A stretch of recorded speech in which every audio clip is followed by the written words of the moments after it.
This is Joe Basso with Music Radar. I'm here with Doug Doffler from Orange Amps, and we're here to look at the VT1000 one.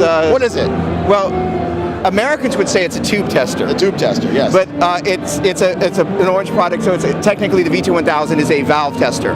Okay, we got that? Who's on first? Oh, there you go. No, okay. Don't start that. Yeah, okay. Okay, all right. So why don't you tell me a little bit about how this came about and why it came about, really? Okay. We would have to do a little bit of a kind of a history lesson. The short version is this little socket set here. Yeah. Is part of, actually we just kind of reissued this, if you will. It's the Devo self-install kit, the OV4. Right. And it basically means if you got a 2 or 4 socket 50 or 100 watt fixed bias amplifier, you can install this and basically you can swap tubes and mix and match them at will, without having to rebias the amplifier, which it means that literally in a socket set like this, I've got 6 L6s in the center and EL34s on the outside. Okay. So it means that I can actually craft my own tube tone. So we started there. Okay. And then we really wanted to be able to address the preamp side of the circuit.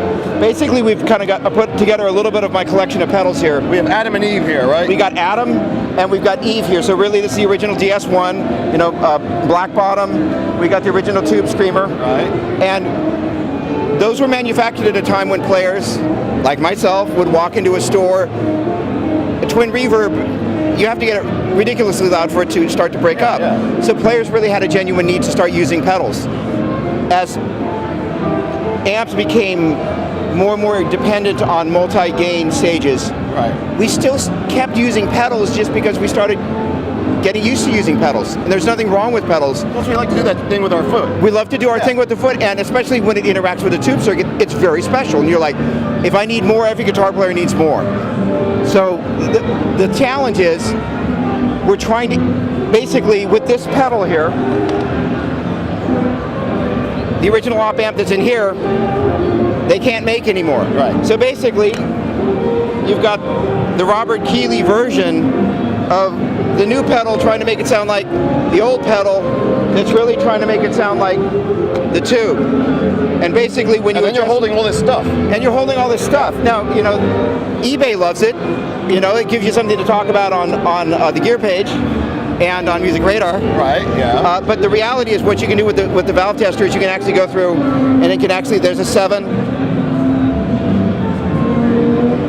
I seem to have wiped this off. This guy would have been the EHX. You can say it. This is the 7.8. Okay.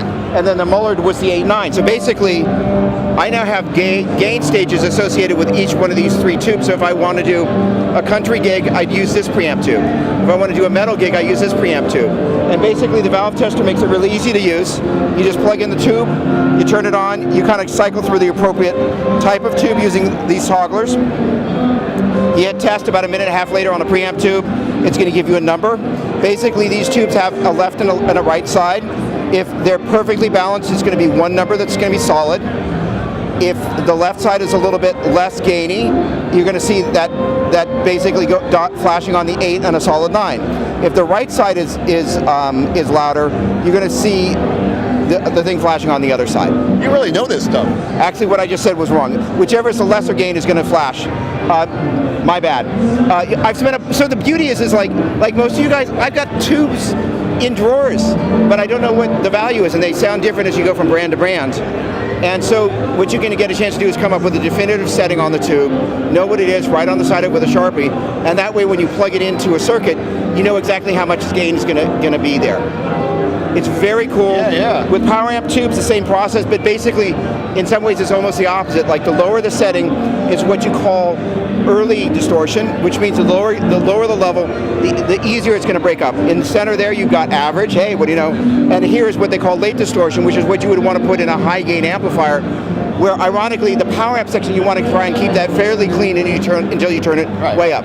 Point being is that we're used to doing that type of manipulation with pedals because we just got used to doing it. Now we can set very specific points in our amplifier with our tubes and then manipulate that with our pedals. And that sort of control and the ability to craft in your amplifier what we've been imitating really kind of in one dimension with our pedals is something that's really unprecedented. We're very excited about it. Plus, you look cool just holding a bunch of tubes. Well, I mean, it's any guitar player is like, oh, what do you got there? Oh, I got a Mullard.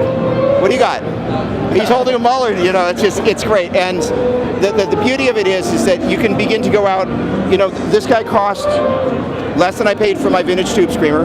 So it means that you can make the investment once, and you can quantify exactly what you want tonally. Say you have a Jimi Hendrix moment, you're like, my rig was perfect. Document every setting, go back to the amp, document all your tubes, and then you can go back and recreate that. Or if you're like, it was almost there, but there wasn't quite enough gain in there, let me measure that. Oh, that was a 7. Let me try an 8 or an 8.9. And it just allows you to manipulate your tone in a way that we are already doing, but we're doing it in one dimension with pedals instead of 3 dimensions with tubes.